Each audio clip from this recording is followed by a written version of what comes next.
네, 안녕하세요. 신바람 국어교실의 신바람입니다. 오늘 배울 교재는 국어 금성 뉴 교과서 1학년 1학기 제1단원의 두 번째 소단원이네요. 상징적 표현의 의미를 찾아서 그 첫 번째 시간을 시작하도록 하겠습니다.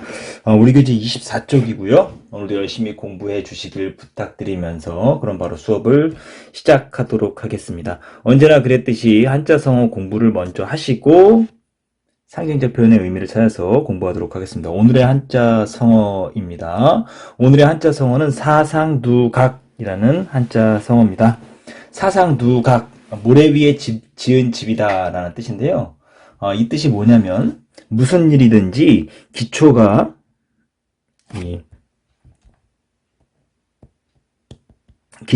튼튼하지 못하면 금방 무너진다 이런 뜻이죠. 이 모래 위에 아무리 아름답고 멋진 집을 짓는다고 해도 파도 한 번이면 그냥 쓸려가죠. 그런 것처럼 기초를 튼튼히 다지지 않고 짓는 모든 일들은 금방 무너질 수 있다라는 겁니다. 여러분들 지금 공부하고 있는 것들 참 쉽지 않을 겁니다. 하지만 여러분들 지금 중학교 1학년에 배우는 이런 기초적인 내용들을 여러분들이 튼튼하게 익혀두지 않으면 나중에 학년이 올라가면 올라갈수록 공부가 더 어려워질 수 있고요. 설령 지금 좋은 점수가 나오고 겉으로 보기에는 잘 아는 것 같아도 조금만 지나고 나면 금방 그 얕은 지식이 드러나게 됩니다. 그래서 공부를 할 때는 기초를 튼튼히 세우는 작업을 먼저 해야 되는 거죠. 마치 프로 선수들이요. 기초 체력 훈련을 게을리하지 않는 것처럼 자신이 갖고 있는 모든 기술을 원활하게 사용하기 위해선 기초 체력이 뒷받침되어야 한다고 합니다. 그런 것처럼 여러분들이 심화된 공부를 하기 위해선 지금부터 기초를 쌓는데 게을리하지 않는 아주 성실한 모습이 필요하다라고 생각이 듭니다. 그래서 여러분들 사상 누각 잊지 않고 여러분들이 또 열심히 공부해 주시길 부탁드립니다. 지난 시간까지 우리는 뭘 배웠었냐면요. 비유적 표현을 배웠는데요. 이번 시간에는 우리가 상징적 표현, 상징을 배워보도록 하겠습니다. 상징은 비유하고는 다릅니다. 그래서 어떻게 되는가 한번 배워보도록 하겠습니다. 바로 우리 교재 25쪽 상징이란이라고 했어요. 한번 배워보도록 하죠. 자, 상징은 말하고자 하는 의미를 그것을 연상하게 하는 사물이나 감각적인 말로 바꾸어 나타내는 표현 방법이다. 뭐뭐란 뭐뭐다 라고 말할 때는 정의의 표현이 쓰인 건데요. 상징을 뭐하고 있냐면 정의했습니다. 상징을 정의했어요.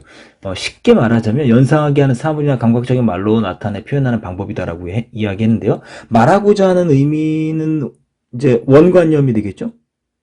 이것은 원래 말하고자 하는 건데, 근데 이 상징에서 우리가 좀 기억해 두셔야 되는 게 뭐냐면 이걸 좀 반드시 기억해 두셨으면 좋겠어요. 상징은 비유는요. 원관념과 보조관념이 분명히 드러나 있어요. 쟁반같이 둥근 달. 둥근 달이 원관념이고 쟁반이 보조관념이었어요. 내 마음은 호수. 내 마음이 원관념이었고 호수가 보조관념이었단 말이에요. 그런데 상징은요. 원관념이 숨어요.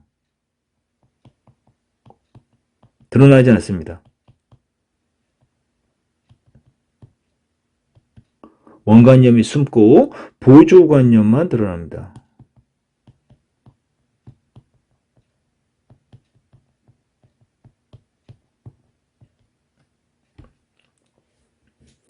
예를 들면 한번 보도록 할게요. 예를 들면 소녀가 군인의 총구에 꽃을 꽂았다라는 문장에서 힘을 상징하는 총.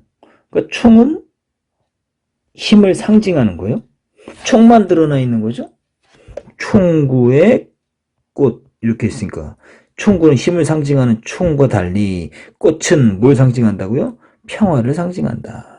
이렇듯 상징은 말하고자 하는 의미는 겉으로 드러내지 않으면서 그것을 빗댄 대상만 드러낸다. 그러니까 아까 말했던 것처럼 원관념이 숨어있고 보조관념만 드러나 있다. 그렇기 때문에 상징은 비유적 표현보다 훨씬 어렵습니다. 그걸 좀 잘 기억해 두셔야 돼요. 그래서 여기 보시면 상징은 말하고자 하는 의미를 겉으로 드러내지 않으면서 의미를 겉으로 드러내지 않는다. 이게 바로 상징의 특징이에요. 상징의 특징 1번. 그것을 빗댄 대상만 드러낸다. 비유에서 대상과 의미 사이의 유사성이 그 성립 조건이었다면 상징은 대상과의 의미 사이에 유사성이 없어도 성립할 수 있다. 비유는 분명히 뭐가 있어야 된다는 거예요. 대상과 의미의 유사성이 있어야 된다. 하지만 상징은 어떻다는 겁니까? 상징은 유사성 없이도 상징은 의미 사이에 대상과 의미 사이 유사성이 없어도 성립할 수 있다. 이게 또 뭐가 될까요? 상징의 특징 2번이 되겠습니다. 따라서 인과적 결과 상징은 대상이 지닌 본래의 의미에 전혀 새로운 의미를 부여한다. 보다 넓고 풍부한 의미를 나타낼 수 있다. 이게 또 상징의 특징 3번이 되죠. 이렇게 여러분들이 기억해 두시면 좋겠습니다. 자, 이제 다음 상징적 표현을 이해하려면 좋습니다. 상징적 표현을 어떻게 이해할 거냐? 상징적 표현이 말하고자 하는 의미를 숨기고 상징적 표현 기억으로 묶어보시고요. 의미를 숨기고 빗댄 대상만 드러내기 때문에 그 의미를 잘 찾아내는 것이 중요하다. 그렇기 때문에 이것 때문에 이 이유 때문에 의미를 숨기고 빗댄 대상, 즉 원관념을 숨기고 보조관념만 드러내기 때문에 의미를 찾아내기가 쉽지 않다라는 거예요. 그래서 상징이 어떻다는 거 어렵다라는 거죠. 상징이 어려운 이유가 바로 그 때문에 의미를 잘 찾아내기가 쉽지 않다라는 거예요. 앞에 살펴본 예에서 꽃은 평화를 상징하지만 소년이 소녀에게 몰래 준 꽃의 경우에는 소년이 소녀에게 몰래 꽃을 줬다. 이 꽃이 뭐로? 호감을 상징한다는 거예요. 그러니까 이 상황 맥락에 따라서 의미가 달라질 수 있다는 거예요. 즉 같은 대상이라도 맥락에 따라 의미가 달라질 수 있다. 문학 작품을 읽을 때도 마찬가지다. 앞서 배운 비유적 표현을 이해하기 위해서는 대상들 간에 뭐가 있어야 된다? 유사성. 비유적 표현이라는 것은 대상 간에 유사성이 있어야 되지만 상징적 표현이 가진 의미를 이해하기 위해서는 뭐를요? 작품 전체의 맥락. 이 맥락이라는 거 중요합니다. 그러니까 이 상징을 잘 파악하기 위해서 뭐가 필요하냐면 맥락을 분석하는 능력이 필요해요. 이 맥락이 뭐냐? 상징적 표현의 의미는 맥락에 따라 달라질 수 있다. 맥락이라고 말하잖아요. 이 맥락이라고 이렇게 생각하시면 쉬워요.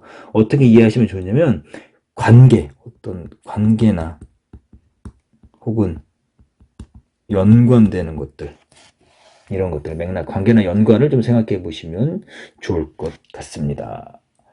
여기 보시면 꽃의 상징적 의미, 맥락에 따라 달라지죠? 소년이 소녀에게 줬을 때는 호감을 나타내는 거고, 소녀가 군인의 총구에 꽂은 꽃은 평화를 상징한다는 거. 같은 꽃이지만 상황에 따라 달라진다라는 걸 여러분들이 기억해 두시면 좋겠습니다. 여러분, 상징에는요, 잠깐 좀 정리를 한번 해볼까요? 이거 좀 위쪽에다 써볼게요.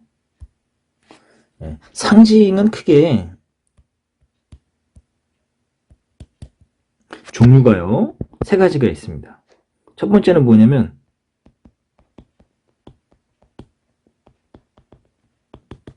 관습적 상징이라는 게 있어요.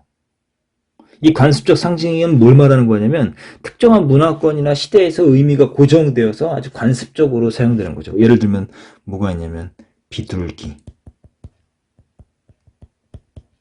비둘기 하면 어떤 의미죠? 평화라는 거. 요즘에는 그렇지 않지만 평화를 상징한다는 거. 그리고 개인적 상징이라는 게 있어요.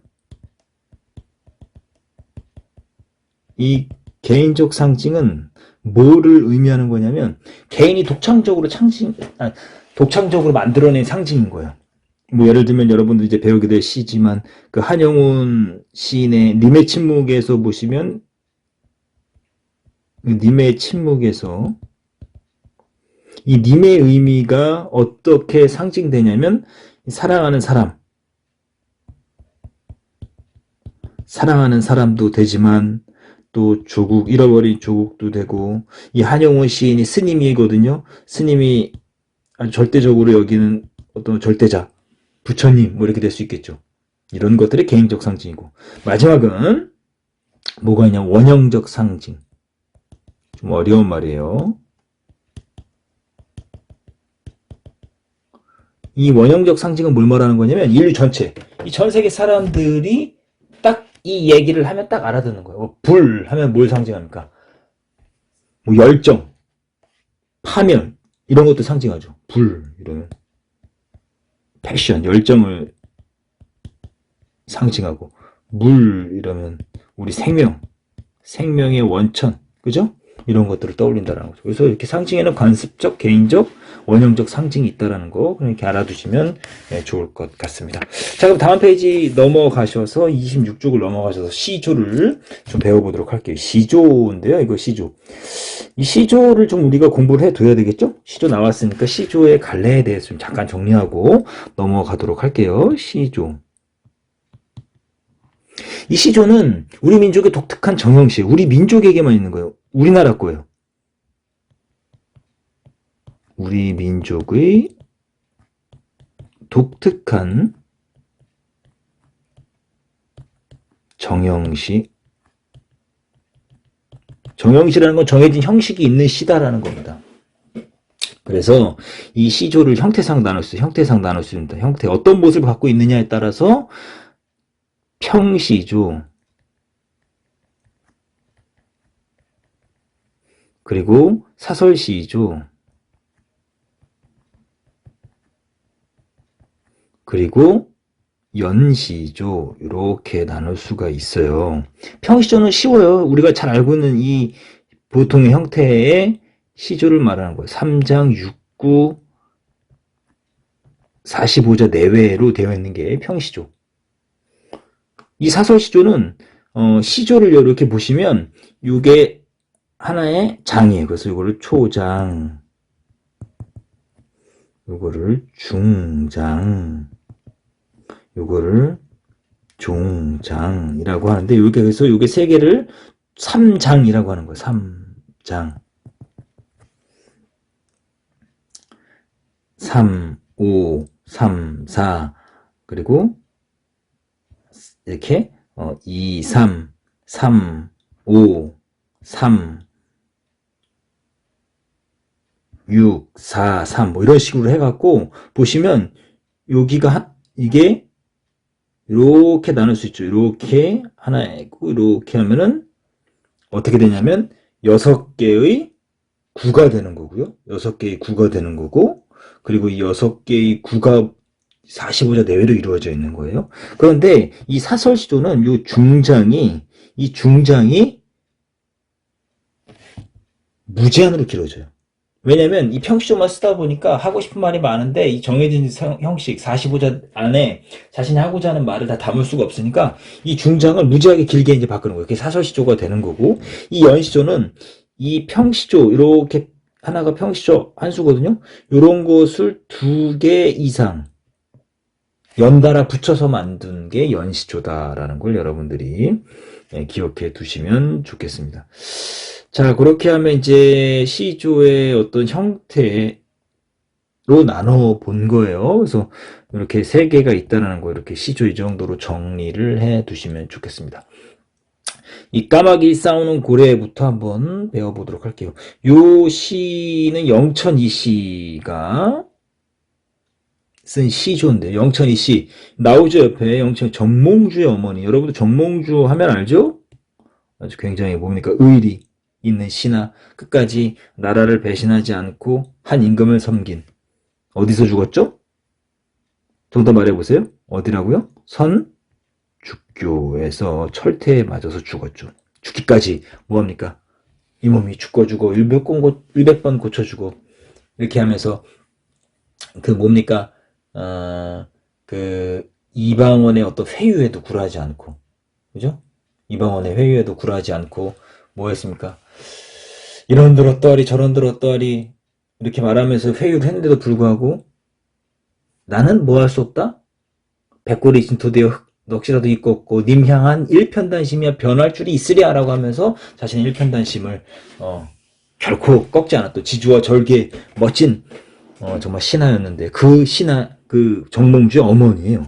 어머니가 뭐라고 이야기했는지 한번 들어봅시다. 초장부터 가보도록 하겠습니다. 까마귀 싸우는 고래 백로야 가지 마라.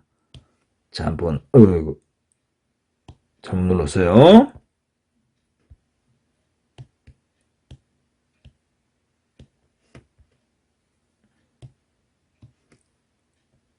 까마귀 싸우는 고래 백로야 가지 마라. 까마귀 흰빛을 시세 말세라.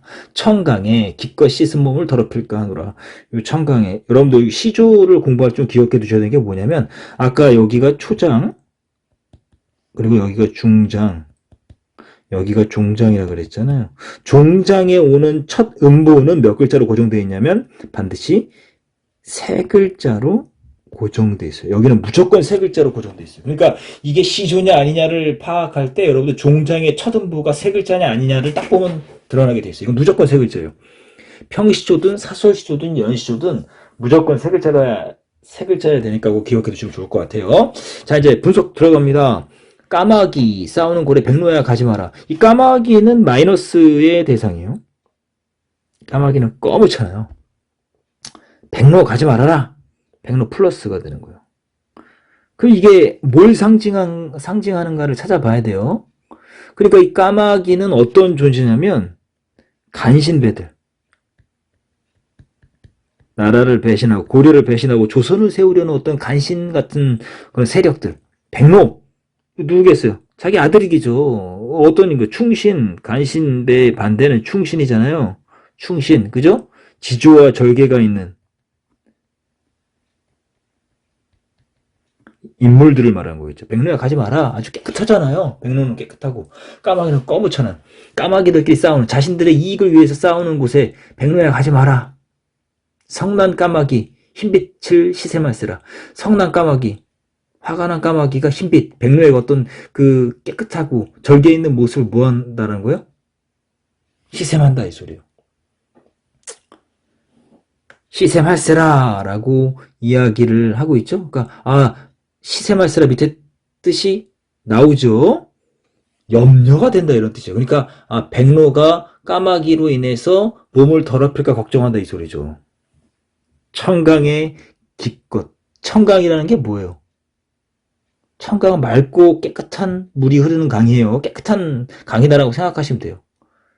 그러니까 네가 깨끗한 강에서 깨끗하게 몸을 씻고 왔는데 더럽힐까 하노라. 그 몸을 더럽힐까 걱정된다. 그러니까 가지 말아라. 너의 그 지조와 절개를 까마귀들로 인해서 더럽힐까 두렵다. 그러니까 가지 말아라 이렇게 이야기하는 거예요. 쉽게 말하면 이건 뭐냐면 한자성어로 말하자면 우리가 배웠었을 거예요. 근묵, 자흑. 근묵자흑.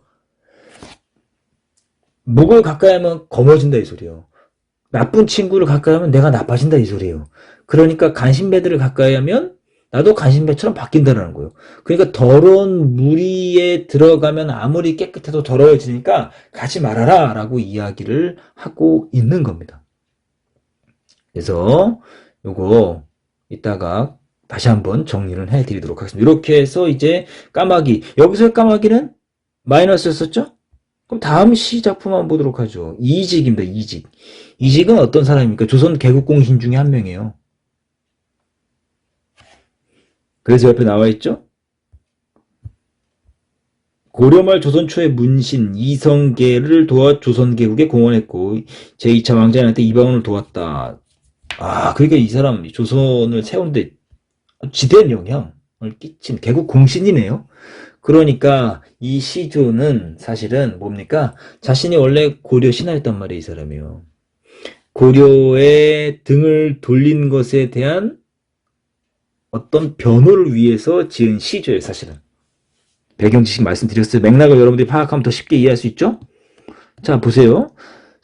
세목한 친 건 마이너스 시어고 동그라미 친 건 플러스 시어예요. 까마귀 검다고 백로야 웃지 마라. 까마귀 검다고 백로야 너 웃지 마. 지금 바뀌었어요. 뭐가 바뀌었습니까? 아까는 까마귀가 세모였는데 여기서는 까마귀가 플러스예요. 백로가 마이너스예요. 야, 까마귀가 검다고 백로에다 웃지 마. 겉이 검다고 검은들 속조차 검을 쏘냐? 이거 서리법이죠. 서리법이 뭐예요? 배웠잖아요. 기억나셔야 돼요. 당연한 사실을 의문문 형식으로 독자에게 되묻는 거죠? 겉이 검다고 속까지 검을 쓰냐? 겉이 검다고 속은 검지 않다 이 소리예요. 그러니까 까마귀를 왜 플러스라고 이야기하냐면 이 까마귀는 결국은 어떠한 존재냐면 깨끗한 양심을 가진 존재예요.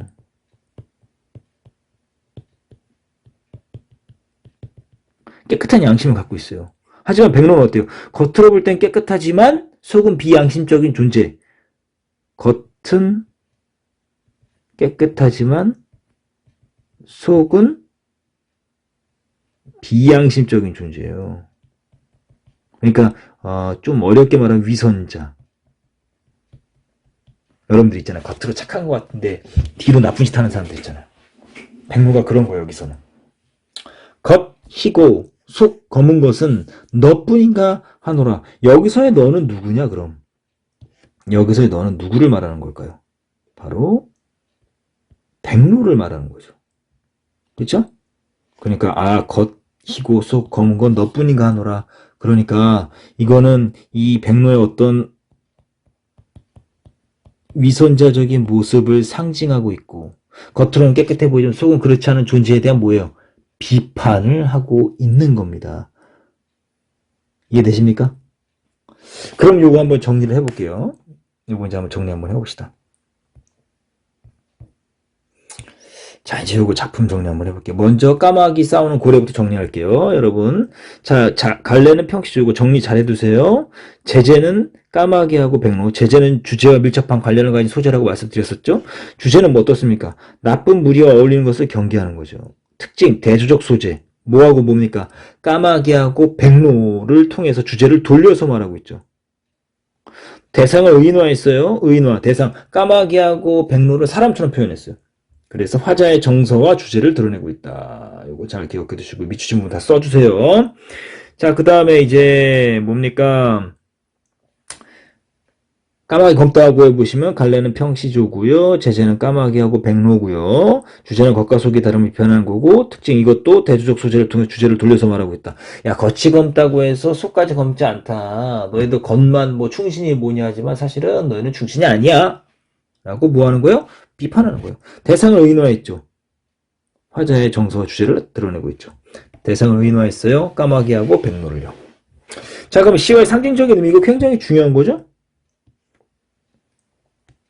별표 칠게요. 자, 까마귀 싸우는 고래에서의 까마귀는 이기적인 인물, 백로는 결백한 인물 이렇게 나오죠. 그런데 까마귀 검다하고에서는 겉모습과 달리 깨끗한 양심을 지닌 인물이고 백로는 올바른 척하지만 양심이 바르지 않은 인물. 서로 어때요? 상징하는 바가 다르죠. 뭐에 따라서? 이 시조에서의 맥락을 이해하지 못하면 이런 여기서는 마이너스지만 여기서는 플러스고 여기서는 플러스지만 여기서는 마이너스잖아요. 이것들을 파악하기 위해서 뭐 해야 되는 거예요? 맥락을 잘 파악해야 되는 겁니다. 그래서 이 상징이 어떻다라 그랬어요? 상징은 원관념이 드러나 있지 않고 보조관념만 드러나 있기 때문에 맥락을 통해서 의미를 파악해야 된다는 거 잘 기억해 두시면 좋을 것 같아요. 자, 오늘 배운 부분 두 시조, 까마귀 싸우는 고래하고 까마귀 검다하고를 여러분들 다시 한번 복습하시고 필기한 것들 점검하시면 좋겠습니다. 오늘도 열심히 공부해 주셔서 감사합니다. 그럼 다음 시간에 다시 만나요. 소년이요, 야망을 가져라.